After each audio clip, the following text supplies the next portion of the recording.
ミ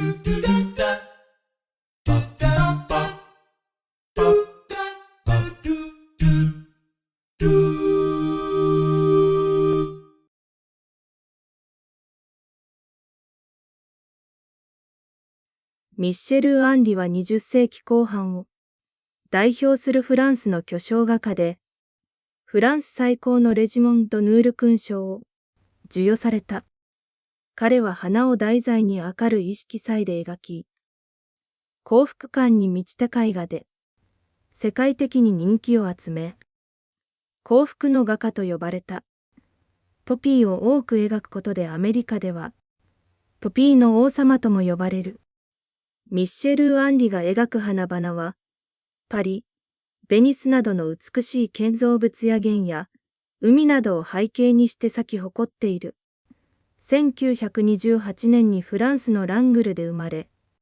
2016年にパリ郊外で他界した彼の作品は、世界中で美術館、王室などのコレクションとして飾られ、今もその魅力と感動を世界中に伝え続けている。南仏コートダジュールの高級リゾート地で、往年のフランス女優ブリジット・バルドーが住んでいたことでも知られる。サントロプの港のそばの小高い丘に、そびえる時計台をさらに、上から見下ろしている。手前右にはミモザが、クリスタル花瓶に生けてある。安定した構図を作るため左下に、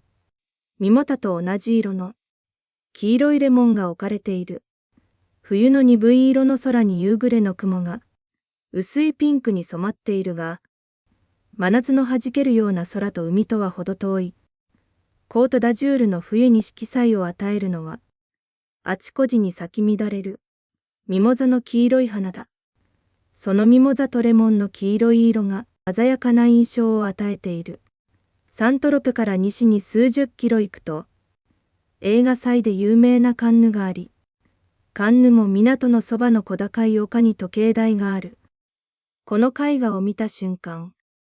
サントロペかカンヌかと自問するが、カンヌの時計台はグレー一色で、寂しげだが、サントロペの時計台は、ブラウンとイエローのツートンカラーで華やかだ。賑やかな夏のサントロペも良いが、ミモザに囲まれた季節外れのサントロペは静謐さと安らぎに満ちている。サントロペの柔らかい空気の中で、冬の花火のように放射拡散するミモザの花火跡、レモンの鮮やかな黄色い色彩が強烈なインパクトを与える。ミッシェル・アンリのこの絵で、まず目を奪われるのは、画面全体に静かに響く内的なリスムと光の市場である。彼が描く冬のサントロペは、決して冷え冷えとした風景ではなく、むしろ沈黙の中に息づく色彩の記憶だ。それはまるで、かつてこの地を照らしていた光が、時を超えてカンバスの上に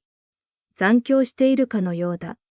ミッシェル・アンリの卓越した技術と、天性の感性と天才はここで、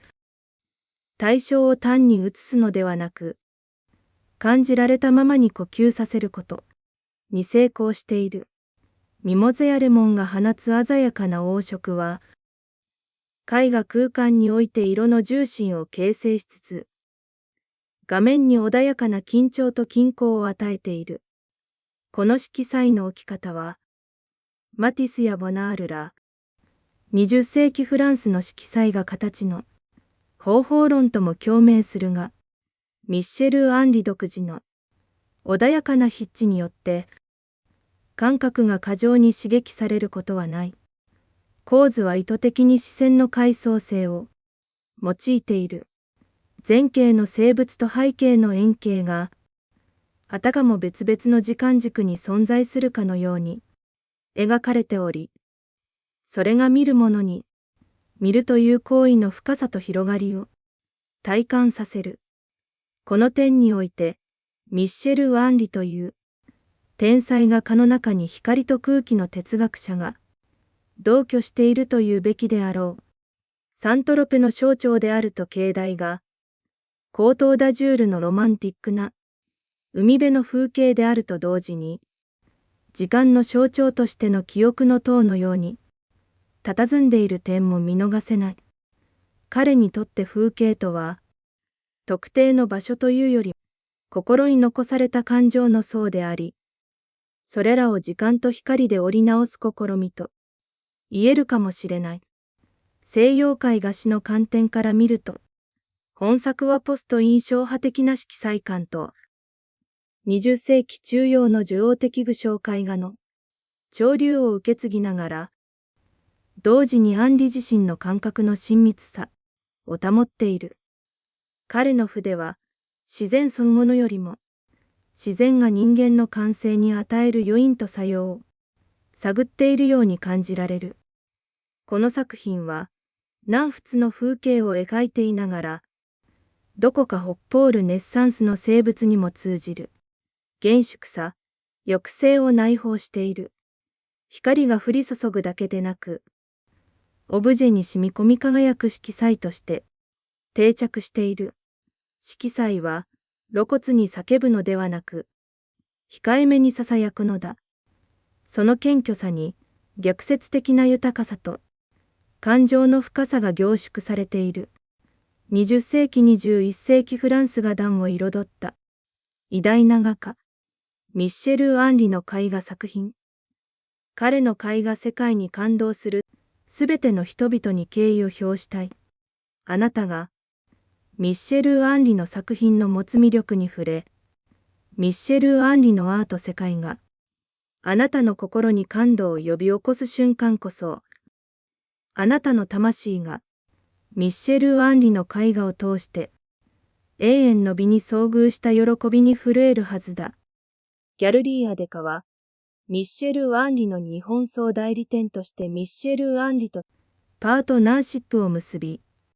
日本におけるミッシェル・アンリの唯一の鑑定人として、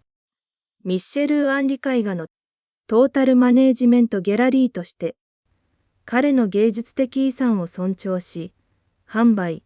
鑑定、著作権管理を継続している。